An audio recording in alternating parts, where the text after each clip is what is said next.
Oh, hail the power of Jesus' name, let angels prostrate fall. Bring forth the royal diadem and crown him Lord of all. Bring forth the royal diadem and crown him Lord of all. Ye chosen seed of Israel's race, he ransomed from the fall. Hail him who saved you by his grace, and crown him Lord of all. Hail him who saved you by his grace, and crown him Lord of all.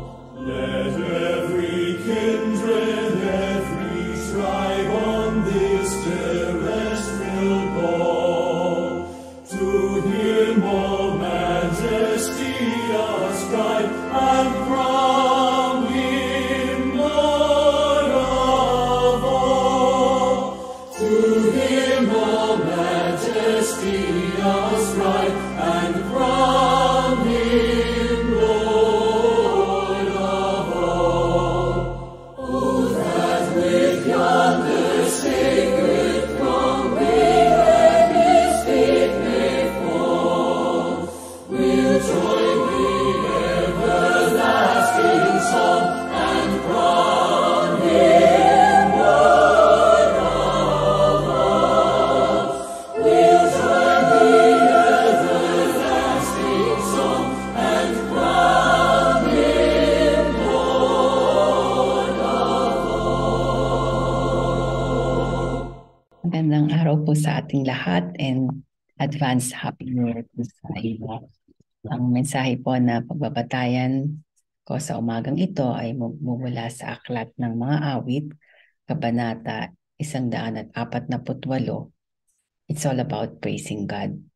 At bago po ako magsimula, nais ko pong anyayahan kayo sa isang panalangin. Pinupuri at pinapasalamatan ka naming Panginoon sa mabayayang araw na ito na binigyan mo kami ng pagkakataon upang purihin sambahin ang iyong dakilang pangalan. Maraming salamat, Lord, sa taong nagdaan at sa susunod pang mga taon na kami, Lord, ay bibiyayaan mo ng kalakasan, kalusugan, at hinihingi namin, Lord, ang presensya ng iyong banal na Espiritu. Mangusap ka sa bawat isa, buksan mo puso't isipan namin upang marinig namin ang iyong mga salita. Salita, Lord, na nagbibigay ng kapayapaan, kaginhawahan, kalusugan at kaligayahan sa bawat isa. Ito ang aming dalangin sa matamis sa pangalan ni Jesus. Amen. Muli po, akin pong inaanyayahan kayo upang samahan ako sa pagbasa sa Aklat ng Mga Awit, Kabanata 148. At ito po ay papuri sa Panginoon. Purihin si Yahweh, purihin ang Diyos nitong kalangitan. Kayo at ang lahat ng anghel, magpuri at magdiwang. Ang araw, buwan, bituin, mataas na langit, siya ay purihin. Siyang may utos na kayo ay likain, kaya ang ngalan niya ay dapat purihin. Purihin si Yahweh buong sanlibutan, ulan, kidlat, pati ulap, sumunod na lahat. Mga kabundukan, burol, hubat, kahoy at lahat ng uri ng hayop. Pupurihin siya ng lahat ng tao, hari, prinsipe, lahat ng pangulo, babae, lalaki, bata, at matanda. Sa ngalan ni Yahweh, magpupuri ang lahat. Siya ang nagpapalakas sa sariling bansa, kaya pinupuri ng madla ang bayang Israel. Mahal niyang lubha. Purihin si Yahweh. So ang Psalm 48 po answers the question of why we are here on earth. Bakit po ba tayo nandito sa mundo?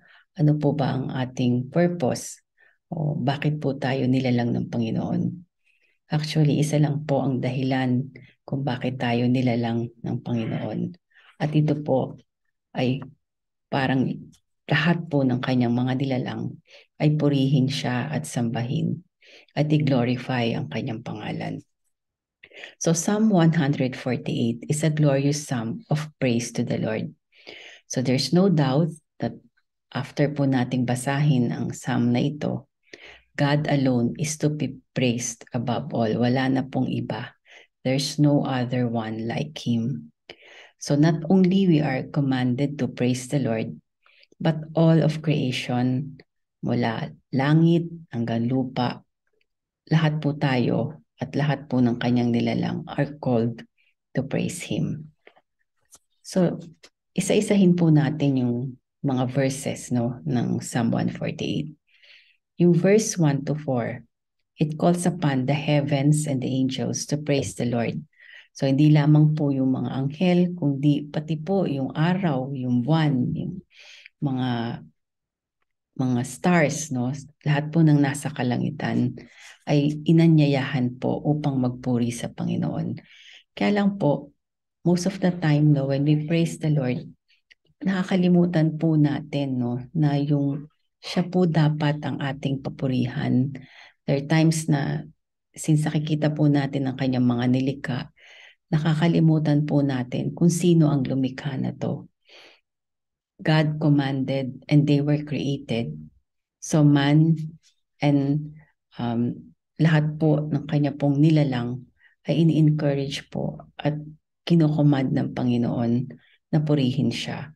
So there are times po na we find it easier to worship the things God created rather than worship the one who created it. Nakakalimutan natin pong purihin ang Diyos na lumikha ng lahat ng bagay. So praise for God, however, does not end there.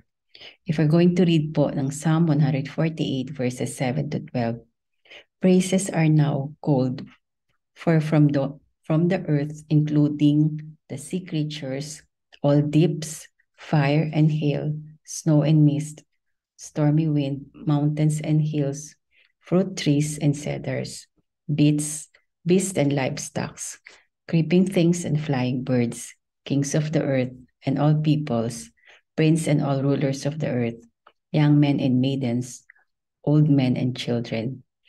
So praise is always worthy, coming from the lesser to the greater. So the psalmist leaves no doubt that God is God. He is above all creation, including plants, creatures, and all mankind. So God is not of the earth. His name alone is exalted. His majesty is above earth and heaven. Though He is God, yet He did not forget His people. He provided a means for them to come to be with Him forever in His dwelling place. He has raised up a horn for His people, praise for all His saints, for the people of Israel who are near to Him. So nakita po natin dito na nabanggit po ang bayan ng Israel dahil ito po ang kanyang chosen people. Talagang special mention po siya dahil napakalapit po ng mga Israelites sa ating Panginoon. So habang po natin nakikita na ang lahat dito sa mundo, kasama po ang kanyang nilalang at tayo po na kanyang mga nilikha na sobrang mahal niya na nilalang niya tayo sa kanyang wangis, in His image and likeness. Wala po iba tayong dapat gawin.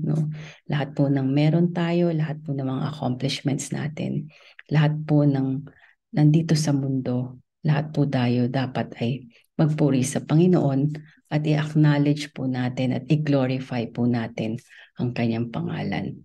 So purihin po ang Panginoon sa araw na ito at dalangin ko sa bawat isa na sa susunod pang mga taon sa coming 2023 nawa ang presensya ng Panginoon, ng kanyang banal na spirito ang laging sumaatin upang makamtan natin yung tunay na purpose, bakit tayo nandito sa mundo.